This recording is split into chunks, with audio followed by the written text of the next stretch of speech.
So, habis. Mang, habis. Cek. Apa kau? Sedih ya? Kakekku baru beberapa hari lalu meninggal. Apa sih? Keluarga aku baru ada acara tahlilan 7 hari.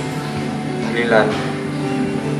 Apalah, kita sama-sama doakan kakek kau supaya dia tenang di sana.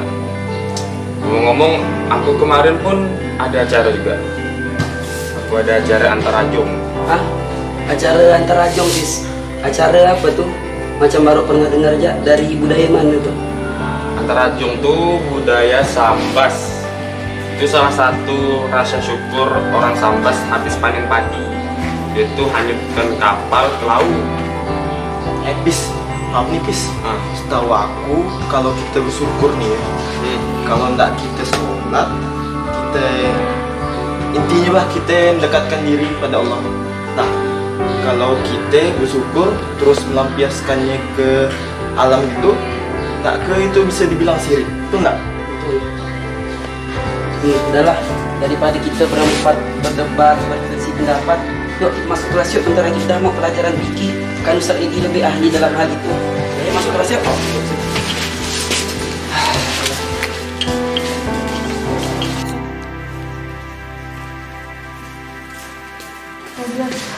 Tadi malam deh aku ada acara kataman di komplekku.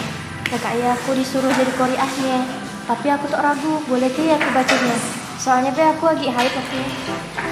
Menurutku sih boleh-boleh aja. Tapi pas kau bacanya, kau bilang pakai alas sambil Quran ada artinya. Aku pun bingung, boleh nggak ya aku lagi akhir pegang Al-Quran, soalnya ada kegiatan tahfiz gitu. Gimana mau sholat? Kita tanyakan ke Ustadz aja. Boleh? Ustadz. Assalamualaikum. Waalaikumsalam. Baik, selamat pagi. Pagi. Luar biasa. Allahu Akbar. Oke, sebagaimana yang telah kami sampaikan minggu lalu bahwa setelah belajar tentang sumber hukum Islam mutlak, insya Allah hari ini kita akan lanjutkan ke sumber hukum Islam mutlak. Yang pertama, kalau sumber hukum Islam mutlak itu ada 4. Yang pertama adalah istisna. Saya hanya menggambarkan secara singkat gambaran mulai dari istisna sampai mazhab Sahabi. Yang pertama, istisna. Istisna itu meninggalkan satu hukum ke hukum yang lain sehingga hukum itu akan ditinggalkan. Contohnya seperti hukum melihat aurat perempuan itu kan awalnya adalah haram. Nah, kalau konsep istisna itu dibolehkan jikalau ada poin ihsan di ujung itu. Kemudian yang kedua, istisna. Ini juga konsep hukum mutlak yang kedua, yang mana hukum itu akan terus berlaku sampai ada hukum selanjutnya yang berubahnya. Contoh kecil, seseorang itu akan dianggap masih hidup jikalau dia hilang sampai ada bukti yang menyatakan dia sudah meninggal. Seperti itu. Dia akan terus berlaku sampai ada hal yang bisa membuatnya berubah. Itu konsep istisna. Kemudian mukhtalaf yang ketiga, ini ada konsep kemaslahatan umat. Itu artinya bahwa hal-hal yang dulunya tidak ada dalilnya diadakan karena ada kemaslahatan umat. Ini adalah urf. Ini sejalan dengan konsep apa yang dijalankan oleh Kementerian Agama tentang moderasi agama. Indikator salah satunya adalah adaptif terhadap budaya. Nah, sesuai dengan urf ini, bolehnya suatu adat istiadat atau kebiasaan di dalam sebuah masyarakat itu selama kebiasaan itu tidak bertentangan dengan syariat Islam. Yang kelima, saddu zariah. Ini juga agak unik karena melihat dari prosesnya. Jikalau sebuah tujuan kegiatan itu adalah hal yang diharamkan, maka prosesnya juga akan dinilai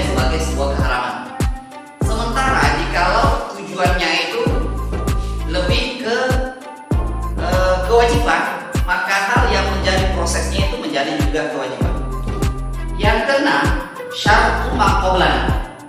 Ini juga termasuk dalam mukhtalaf, syariat yang diberlakukan untuk kaum-kaum terdahulu sebelum turunnya Al-Quran.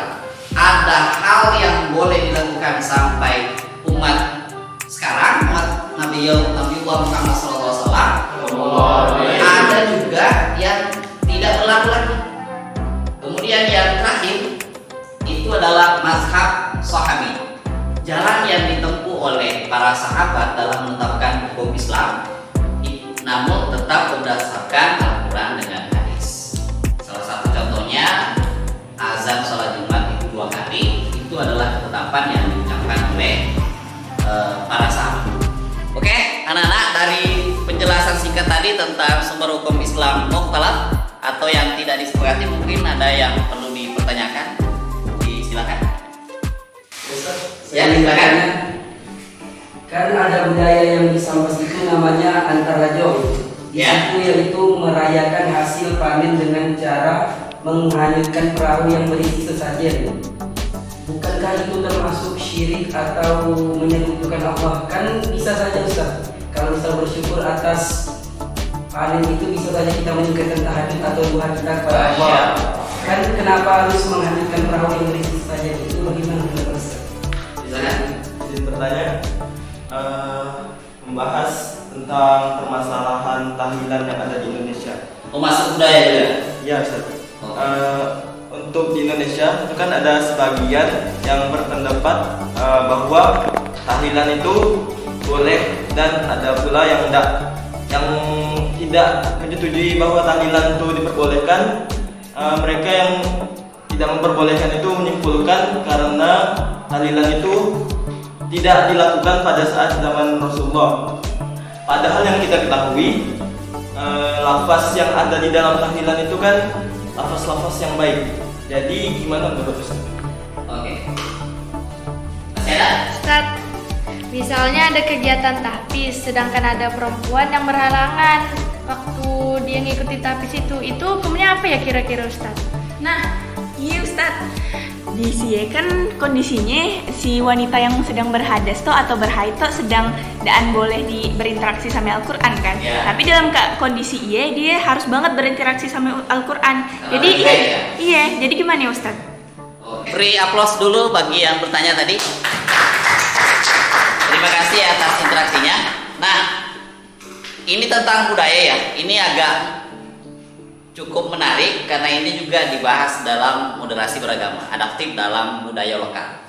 Nah, terkait dengan pertanyaan Ananda Syarif Refli, itu tentang persoalan cara bersyukurnya dengan sesajen. Nah, di sini tadi kan udah dibahas tentang istilah al-urf, itu kebiasaan.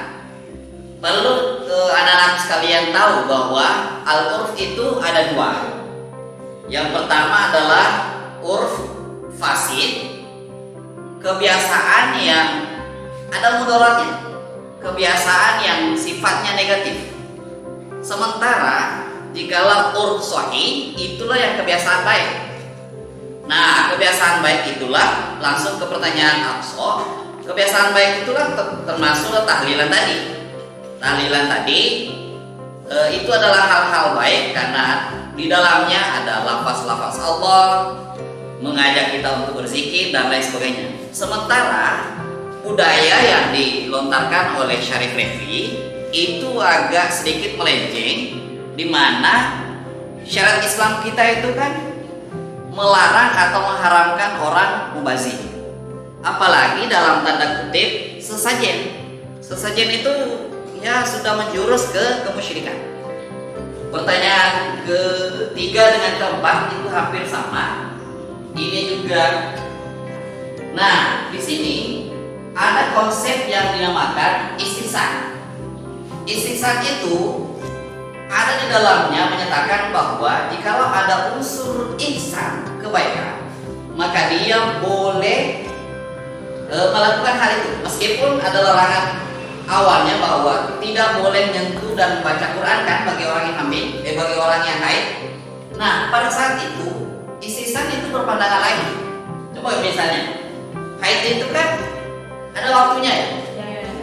Sehingga istisna membolehkan bagi yang haid untuk baca dan nyentuh Quran itu masuk area istisna. Oke, sebagai terakhir sebelum pelajaran kita akhiri, ada sedikit tugas ya. Nah, sebagaimana yang telah saya sampaikan tadi, di sisi kanan ini, di sisi kanan saya itu adalah semuanya konsep sumber hukum Islam mukhtalaf. Sementara di sisi kiri itu adalah contoh-contoh kasus. Kalian itu diminta untuk mencocokkan, tinggal ditarik garis yang mana kira-kira contoh istisna, mana contoh ur yang sesuai dengan apa yang saya sudah siapkan. Paham tuh? Oke. Nah, kira-kira Munaya. Silakan Munaya. Diberi garis ya, tinggal dicocokkan saja. Iya. Kira-kira kanan dengan kiri cocoknya mana? Sisa ke. Oke. Sisa.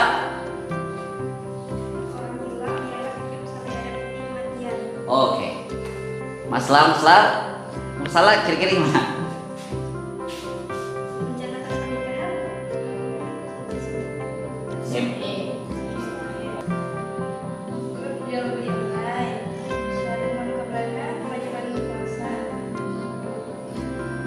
Sadu Zariah. Wow. Wow, keren. Oke ya, gimana? Betul nggak? Betul. Sepakat? Sepakat. Istisna itu adalah memandang perempuan untuk menikah. Artinya awalnya tidak boleh memandang perempuan, tapi karena ada unsur kebaikan untuk nikah, maka silakan itu dipandang. Istisna, orang hilang dianggap hidup sampai ada bukti kematiannya.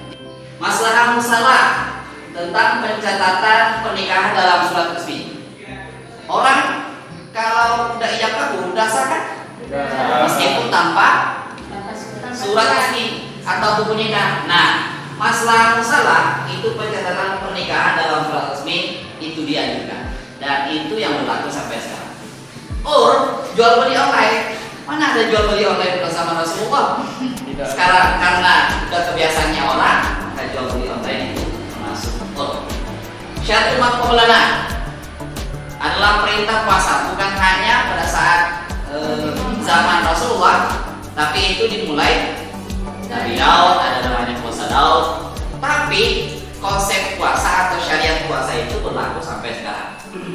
Itulah yang dikatakan kita wajib berpuasa di bulan suci Ramadan.